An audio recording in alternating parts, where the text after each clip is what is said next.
pense que le syndrome de l'imposteur, c'est un combat avec soi-même. Donc pour ça, avant des grandes rencontres, je mets mon costume de reine. Je mets ma couronne, je mets mon manteau d'hermine.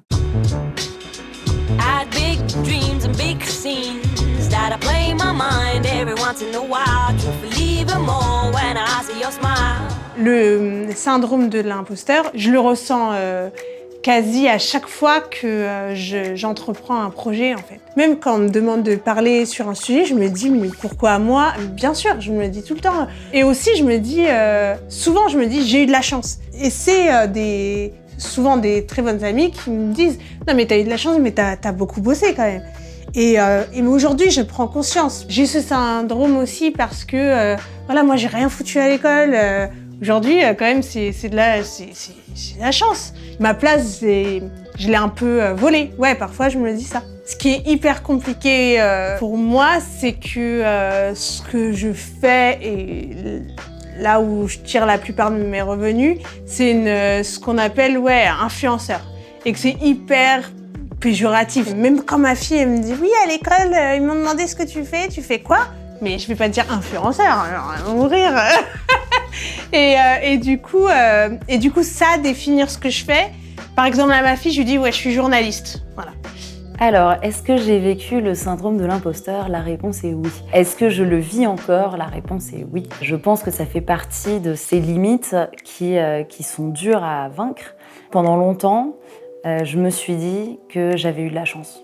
En fait, c'est que j'étais au bon endroit, au bon moment. Quelque part, je ne prenais pas du tout ma part de responsabilité dans le destin qui m'arrivait.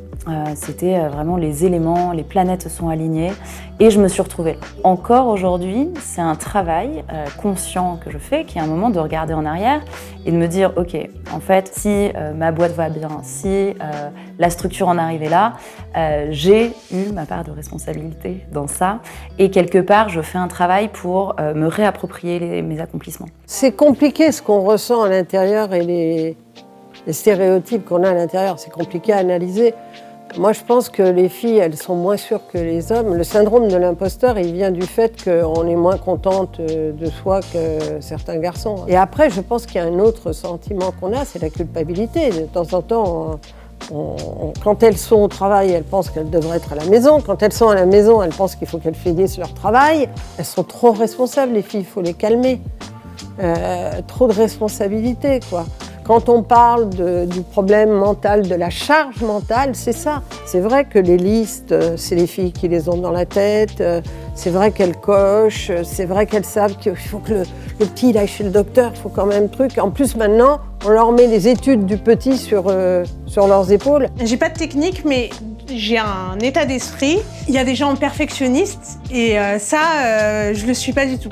En fait, je fais et je suis constamment en mouvement, en train de faire. Parfois, je me dis, oh là là, t'aurais pas dû faire comme ça, t'aurais dû mieux prévoir, t'aurais dû faire plus attention. Tu vois, t'as perdu du temps parce que t'as pas planifié, etc. Mais en fait, je fais. Typiquement, même quand je me dis, ouais, peut-être que quelqu'un d'autre le ferait mieux que moi, peut-être que je mérite pas, etc. J'ai ce tempérament de faire quand même. Et puis, on verra. Je pense que le syndrome de l'imposteur, c'est un combat avec soi-même.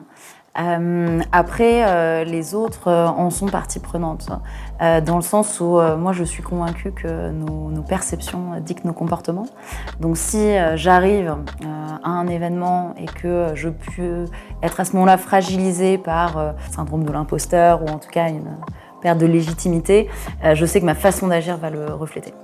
Et donc, quelque part, les autres vont aussi me voir différemment. Tout ça, ce sont des freins intérieurs. C'est des choses qu'on assimile à la naissance, par héritage aussi, j'imagine, qu'on a hérité de nos mères, nos grands-mères, nos arrière-grand-mères, et que donc on croit qu'il faut tout faire bien, s'appliquer sur tout, tout ranger. Tout ça, c'est des freins. Mais j'ai pas envie de dire aux filles changer complètement. J'ai envie de dire aux garçons et aux filles trouver un nouvel équilibre.